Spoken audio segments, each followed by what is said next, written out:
E aí, turminha, professor Michel aqui, iniciando mais uma videoaula, dessa vez aula de correção da atividade de história que a gente fez na quinta-feira passada, da página 66 até a página 69. Pegue seus livros aí para poder fazer as correções juntos, beleza? Então vamos lá, vou fazer aqui a leitura do texto e a gente vai vendo as perguntinhas e vendo quais seriam as respostas possíveis para elas, tá certo? Então vamos ver aqui o primeiro texto na página 66. Nova visão de mundo. A chegada dos europeus na América fez com que diferentes partes do mundo se interligassem. Alguns povos, que até então tinham pouco ou nenhum contato entre si, foram muito afetados. Produtos, pessoas e culturas passaram a circular. A partir de então, entre a Europa, a América e a África, com a viagem de Colombo, ampliaram-se os conhecimentos de geografia e novos mapas tiveram de ser produzidos. Observe os mapas dessa página, o primeiro produzido em 1484, antes da viagem de Colombo, retrata apenas a Europa, a África e a Ásia, pois o continente americano ainda era desconhecido dos europeus. Já o segundo mapa, em 1507, foi produzido alguns anos depois dos primeiros contatos dos europeus com a América, e é a primeira vez que o continente é representado separado da Ásia, ainda de maneira bastante imprecisa, além de ser a primeira vez que o nome América aparece em um mapa.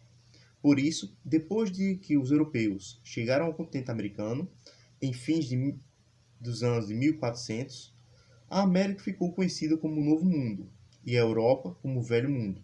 Por muito tempo, esse episódio ficou conhecido como a descoberta da América, revelando uma visão eurocêntrica, ou seja, uma visão ali formada pelo olhar do mundo voltado para a América, sobre o continente, pois pressupõe que a América não existia antes que os europeus conhecessem e desconsidera os diversos povos indígenas que já viviam nesse território e desenvolviam sociedades complexas. Ou seja, pela visão eurocêntrica, certo?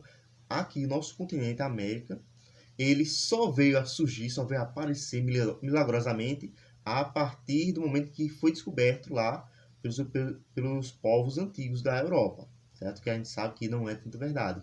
A gente tem casos como os povos astecas, os povos maias, que já tinham uma cultura muito rica, certo? E sem falar de outros povos que também tinham questão cultural, música, questão aí de agricultura bem diferenciadas, certo? Que já estavam aqui há muito e muito tempo, tá bom? Então, vamos separar um pouquinho essa ideia da questão, justamente do pensamento eurocêntrico. O Brasil já existia, não com esse nome, mas já aprendeu em aulas anteriores, né? Ele já existia aí com outros nomes, outras representações, mas ele já tinha aí sua presença nesse mundo, tá certo?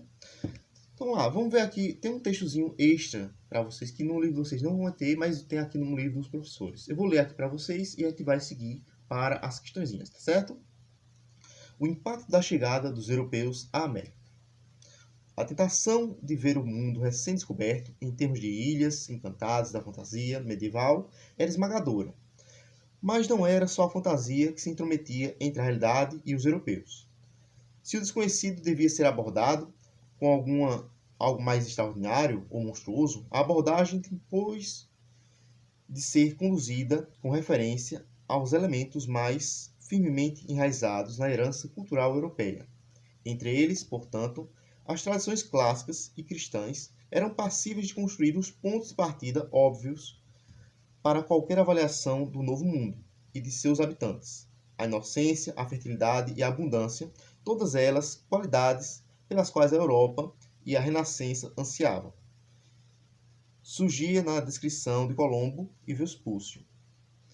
Quais foram aqui as vantagens da colonização? A gente vai ver aqui um pouquinho sobre isso também, tá bom? O objetivo dessas colônias é de praticar o comércio em melhores condições do que aquelas em que é praticado com os povos vizinhos, pois os quais as vantagens são recíprocas. Estabeleceu-se que somente a metrópole poderia comercializar com a colônia, e isto com grande razão, porque o objetivo do estabelecimento havia sido a constituição do comércio, e não a fundação de uma cidade ou de um novo império. A desvantagem das colônias, que perderam a liberdade de comércio, é compensada pela proteção da metrópole, que a defende com suas armas. Ok? Então aí vamos ver um pouquinho mais as questõezinhas, o que é que está perguntando, para a gente poder responder, tá certo? Na quarta questão, está dizendo assim, ó, observa a imagem a seguir e responda as questões. A imagem, no caso, seria essa daqui, ó, tá certo? Vocês estão vendo aqui na página 67. E ele pergunta o seguinte, quais grupos estão representados na imagem? Pela imagem aqui que a gente pode ver os povos europeus chegando, né? E os indígenas, os americanos, vamos dizer assim, originais, certo? Aqui na nossa terra, tá? Letra B. O que os indígenas estão oferecendo aos espanhóis? Estão oferecendo ali, ó, objetos feitos de metais preciosos, tá certo? Então, essa aí será a representação do que foi que os indígenas ofereceram lá para os povos americanos, para os povos europeus, no caso, tá certo? Letra C. Em sua opinião, o que a cruz e a lança simbolizam? A cruz representa ali o poder religioso, né, que chegou com os europeus, e a lança seria o poder das armas, ou seja, quem estava aqui se submetia pela religião, ou ele se submetia através da força bruta, tá certo? Então, essa é meio que uma representação aí subliminar. Você só percebe interpretando a imagem, tá certo? Quinta questão. Reúna-se em grupos e converse. Você considera que a chegada de Colombo à América representou a descoberta de um novo continente? Escreva suas conclusões e depois compartilhe com a turma. Como a gente não pode estar se reunindo, né, para poder responder aqui, vamos ver aqui o que cada um colocou e eu vou colocar aqui as respostas com base no que a gente viu no texto, tá certo? Vamos lá. Espera-se que os alunos aqui, no caso, vocês, compreendam que o termo descoberta da América ele revela um ponto de vista do colonizador, tá certo, minha? Então, quando eu falar de descoberta do continente americano, estou me referindo a um pensamento que veio lá dos europeus. Porque o continente americano ele já existia muito antes disso, beleza? Então, vamos seguindo aqui. Vamos falar agora um pouquinho sobre a viagem de Pedro Álvares Cabral e a gente vai ver aqui as questõezinhas sobre ele, tá certo? A viagem de Pedro Álvares Cabral, nomeado pela coroa portuguesa para comandar uma expedição para a Índia, Pedro Álvares Cabral recebeu ordens para tomar posse, em nome de Portugal, de terras que encontrasse no caminho.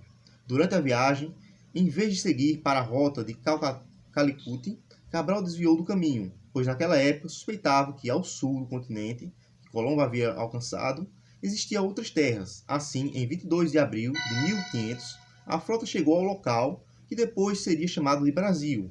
Cabral aportou na região da atual cidade de Santa Cruz Cabrale, na Bahia.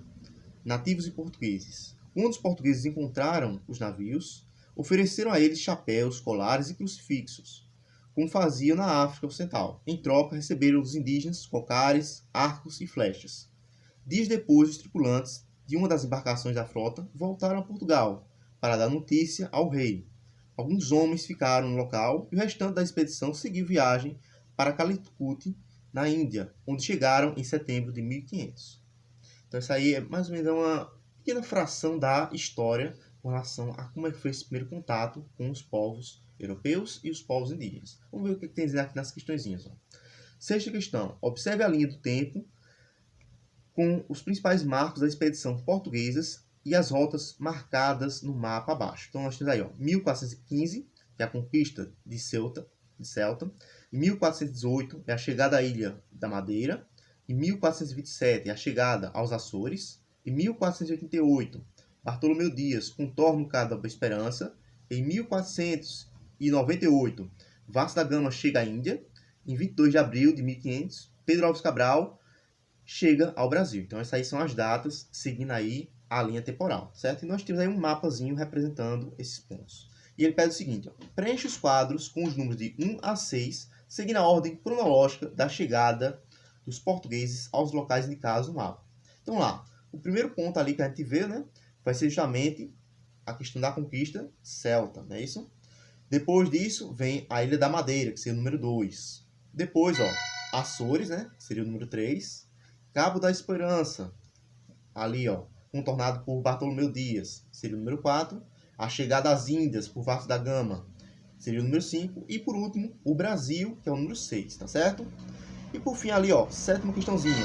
Quais trocas aconteceram entre os portugueses e indígenas no Brasil, nos primeiros contatos entre eles? Os portugueses encontraram os navios e lhes ofereceram chapéus, colares e crucifixos. Em troca, receberam ali dos indígenas cocares, arcos e flechas, tá certo, minha? Então, essa é a correçãozinha de hoje. Espero que vocês tenham gostado. A gente se vê na próxima videoaula. Se você gostou do vídeo, não esqueça de clicar no gostei, se inscrever no canal, para poder acompanhar mais aulas como essa, tá certo? Um abraço e tchau!